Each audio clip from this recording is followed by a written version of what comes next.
Hey guys, this is Shruti and I welcome you all to my YouTube channel Study with Shruti Gupta। तो आज मैं आप सभी के लिए लेकर आई हूँ कॉमर्स का एक टॉपिक जो कि काफ़ी बेसिक टॉपिक है और 11th स्टैंडर्ड का फर्स्ट टॉपिक है बिजनेस ट्रेड एंड कॉमर्स। अभी हम इन वीडियोस में कुछ बेसिक से स्टार्ट करेंगे और फिर धीरे धीरे हम आगे बढ़ते हुए अपने पीजीटी कॉमर्स एग्ज़ाम्स के मिशन की तरफ जाएंगे। तो आज का टॉपिक है बिजनेस। चलिए स्टार्ट करते हैं। Business, what is business? क्या समझते हैं आप बिजनेस से? Business is derive from a word busy. जैसे कि आप बिजनेस के अंदर ही देख रहे हैं एक वर्ड आ रहा है बिजी। बिजी का मतलब है व्यस्त रहना। जब आप किसी काम में व्यस्त रहते हैं वो आपका होता है बिजनेस। तो बिजनेस में भी आप व्यस्त ही रहते हैं। Next is it refers to an occupation in which people regularly engage in activities relating to purchase, production and sale of goods and services with a view to earning profit। अब business क्या है? Business का मतलब सिर्फ busy रहना ही नहीं है। Business का मतलब है ऐसी एक्टिविटीज़ में एंगेज होना, उन एक्टिविटीज़ में अपने आप को इंक्लूड करना जो कि परचेज, प्रोडक्शन और सेल्स से रिलेटेड है। सेल्स और प्रोडक्शन और परचेज किस चीज़ की हो सकती है? गुड्स की और सर्विसेज की। और सबसे मेन मोटिव होता है एक बिजनेस का मनी अर्न करना, प्रॉफिट को अर्न करना। तो बिजनेस सिर्फ बिजी रहना ही नहीं बल्कि एक रेगुलर बेसिस पर जो आप एक्टिविटीज़ करते हैं सेल, परचेज और प्रोडक्शन की और जिसमें आपको प्रॉफिट मिलता है वो होता है आपका बिजनेस। बिजनेस में आपका इंक्लूड होता है exchange of goods and supply of services. अब आप गुड्स को एक्सचेंज करते हैं एक दूसरे से in the consideration of money. मतलब आपको मनी मिलती है कस्टमर से और आप उसको सामान बेच देते हैं to satisfy the needs of people, ताकि जो हमारे लोग हैं, जो हमारे कस्टमर्स हैं, कंज्यूमर्स हैं, उनकी नीड्स को हम सेटिस्फाई कर सकें। अब क्लासिफिकेशन ऑफ एक्टिविटीज़। देखिए, एक होता है क्लासिफिकेशन ऑफ एक्टिविटीज़ और एक होता है क्लासिफिकेशन ऑफ बिजनेस एक्टिविटीज़। अब इन दोनों के बीच में काफ़ी डिफरेंस है। तो पहले हम पढ़ेंगे क्लासिफिकेशन ऑफ एक्टिविटीज़। एक्टिविटीज़ जो हैं वो दो तरीके से डिवाइड हो सकती हैं, जैसे economic activity and non economic activity. जैसा कि आप खुद देख रहे हैं, इकोनॉमिक और non economic activity. Economic activity कौन सी होती है? वो एक्टिविटी जो कि मनी से रिलेटेड है। दैट मीन्स कि वो एक्टिविटीज़ जो कि कोई भी इंसान करता है किस लिए? ताकि वो मनी अर्न कर सके, अपना लाइवलीहुड चला सके। जैसे एग्जाम्पल है, एक टीचर है, वो स्कूल में पढ़ाता है तो ऑब्वियसली वो किस लिए पढ़ाता है? कि उसको सैलरी मिलेगी, वो अपना घर चलाएगी उससे। A doctor operating is clinic. अब एक डॉक्टर है, वो क्लिनिक में बैठा है तो ऐसे ही तो नहीं बैठा, वो इसलिए बैठा है ताकि उसको फीस मिले और वो उससे अपनी जो लाइवलीहुड है उसको चलाए, उसको अर्न करे। Next is non economic activities. Non economic activities में क्या है? वो एक्टिविटीज़ जो कि आपकी रिलेटेड हैं लव, सिंपैथी, सेंटिमेंट, पैट्रियोटिज्म, इन सब चीज़ों से। मतलब कि मनी से हटकर बाकी जो चीज़ें हैं उनसे रिलेटेड एक्टिविटीज़, मतलब मनी के अलावा, जैसे लव, सिंपैथी। आप इसके एग्जांपल देखिए, एक हाउसवाइफ है, वो खाना बनाती है अपनी फैमिली के लिए। तो वो खाना क्यों बना रही है? उसे वहाँ से कोई सैलरी, कोई वेजेस, कोई फीस तो नहीं मिल रही। वो इसलिए बना रही है क्योंकि वो हाउसवाइफ जो है उसके मन में प्यार है अपनी फैमिली के लिए, लव है, सिंपैथी है, तो इसलिए उनके लिए खाना बना रही है। तो ये आता है नॉन इकोनॉमिक एक्टिविटी के अंदर। Characteristics of business activities. अब कैरेक्टरिस्टिक्स, फीचर्स, नेचर, ये सब चीज़ें एक ही हैं। बिजनेस एक्टिविटीज़ की क्या क्या कैरेक्टरिस्टिक्स हो सकती हैं या क्या क्या फीचर्स हो सकते हैं? First is an economic activity.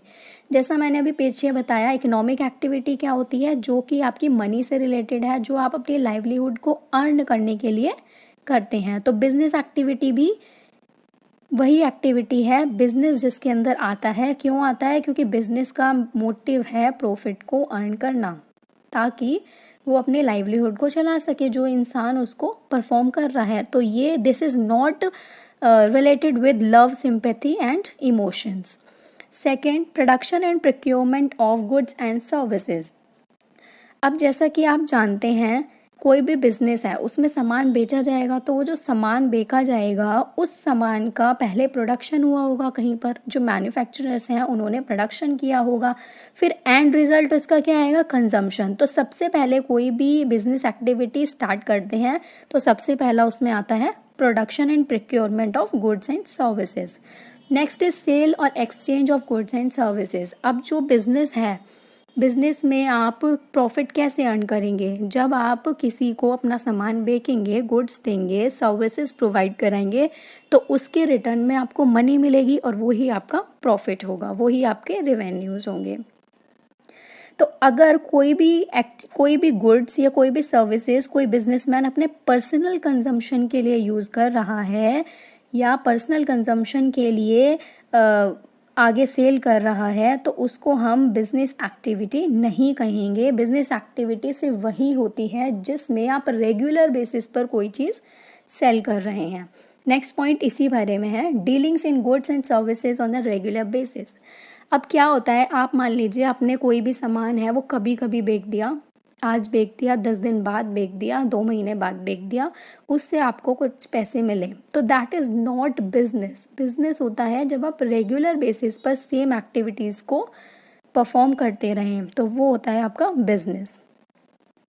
Next is profit earning. अब प्रॉफिट अर्निंग तो मोटिव है ही एक बिजनेस का, तो क्योंकि कोई भी बिजनेस जो है वो सरवाइव नहीं कर सकता प्रॉफिट के बिना।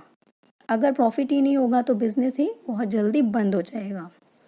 Uncertainty of return. अब अनसर्टेनिटी ऑफ रिटर्न का मतलब है to the lack of knowledge relating to the amount of money. अब कुछ लोग हैं उनको रिस्क के बारे में और बिजनेस में मनी को कैसे इन्वेस्ट करना है, क्या करना है, उसके बारे में नॉलेज का लैक होना, अभाव होना, मतलब उनको नॉलेज नहीं है इस चीज़ के बारे में कि कैसे आगे रिस्क हो सकते हैं। तो हर एक बिजनेस जो है वो इन्वेस्ट करता है money to run its activities, हर एक एक्टिविटी को रन करने के लिए with the objective of earning profit.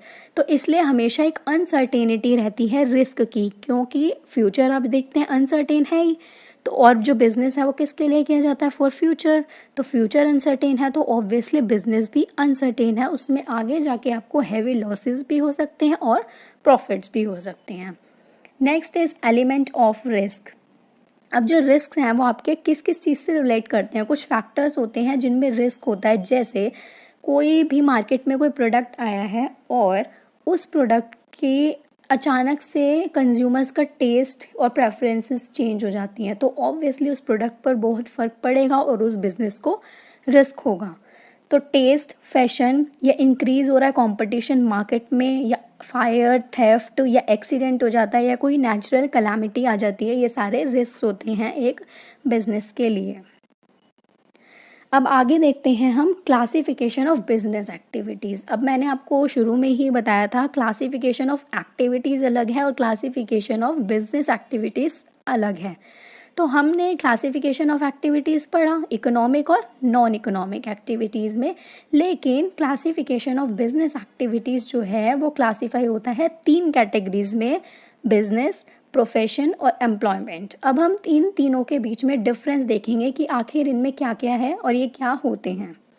Business में सबसे पहले देखिए, बिजनेस जो है वो लीगल फॉर्मेलिटीज से इस्टेब्लिश होता है, लेकिन एक प्रोफेशनल जो है, प्रोफेशन में जो आपको एक मेंबरशिप मिलती है या सर्टिफिकेट मिलता है प्रैक्टिस का, अगर आपके पास वो एक्सपर्ट वाला, वो जो आपका इंटर्नशिप वाला या फिर आप बोल सकते हो ट्रेनिंग पीरियड का जो सर्टिफिकेट है कि आपने ये डिग्री ली हुई है, तो वो आपका प्रोफेशन बन जाता है, अदरवाइज आप प्रोफेशन स्टार्ट नहीं कर सकते।